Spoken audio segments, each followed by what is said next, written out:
Hey guys, today we're going to take a look at The Lord of the Rings: The Fellowship of the Ring on the Xbox. Now, if you've been following my channel, you may be asking, haven't I already done this game? Well, actually no, because, as it turns out, the PlayStation 2 and the PC version of this game was actually made by a totally different developer to the Xbox version of the game. And thus, while they use the same assets and sound and things like that, the games themselves are actually completely and utterly different. And I haven't actually been able to test this game out yet, but even just looking at the boxes, you will actually be able to see that they are very different games, and I'm kind of interested to take a look now. But, so on the front cover here, it's actually exactly the same as the PS2 front cover. So, both of them have the ring, the same title, official game of, based on the literary works of J.R.R. Tolkien and things like that. Even the same publisher, Black Label Games.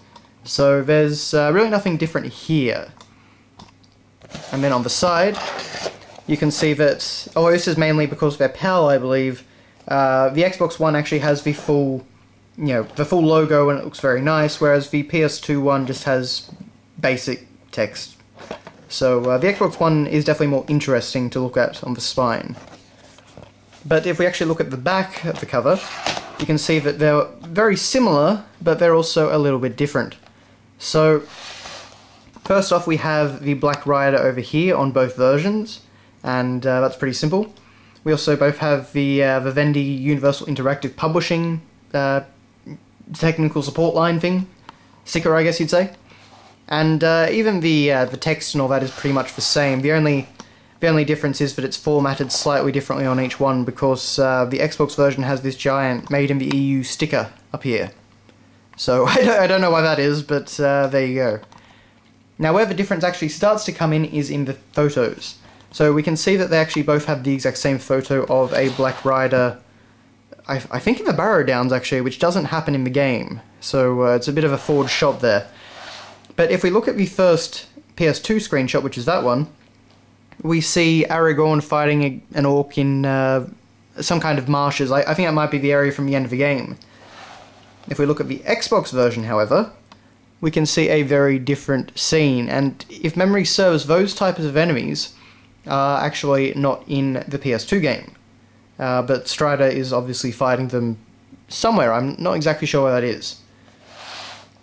Then we have an image of Frodo fighting off a spider on the PS2 version. That's near Tom Bombadil's area, I believe. Whereas in the Xbox version, we actually have Gandalf facing off against a Balrog, but I believe it's a different Balrog from the one, or a differently designed Balrog from the one in the PS2 version. Again, I actually haven't tested this, but I've done a lot of reading and looking things up, and the Xbox version is just totally different, basically. Now, the only other screenshot is down here at the bottom, and you can see on the PS2 version it's Gandalf casting a spell. But on this one, it's actually some Barrow-Wight, I guess, vomiting at Frodo, which is interesting, but I can tell you that that looks completely different to the PS2 version again. So, it's I'll be very interested when I actually get around to taking a look at the game, but obviously there are some major differences, and obviously being made by different developers, they're going to be different games. From the looks of reviews and that sort of thing, it's absolutely no better than the other game, but it's just a different take again. But I suppose the only other difference to note is that the company down here, so on the PS2 version it was Surreal Entertainment, and then on the Xbox version it was WXP. So that's that. And inside we have the disc, which actually looks pretty nice. We've got the Elvish runes running around it, leading up to the Xbox logo, and we've got Lord of the Rings, what would you say, the logo up there and that sort of thing. So that all looks like nice enough. But basically the same as the PS2 disc, just without the Xbox logo and with some slightly different formatting. Interestingly enough, WXP doesn't get their main logo on here. They're probably just somewhere under here. But yeah. Now unfortunately I don't have the manual for this because I just got it. I just got it secondhand. I bought it for $3. So for $3 I wasn't really going to stress about a manual for, a game which really it wouldn't have a very exciting menu. It'd probably just be a black and white simple thing like the PS2 version again.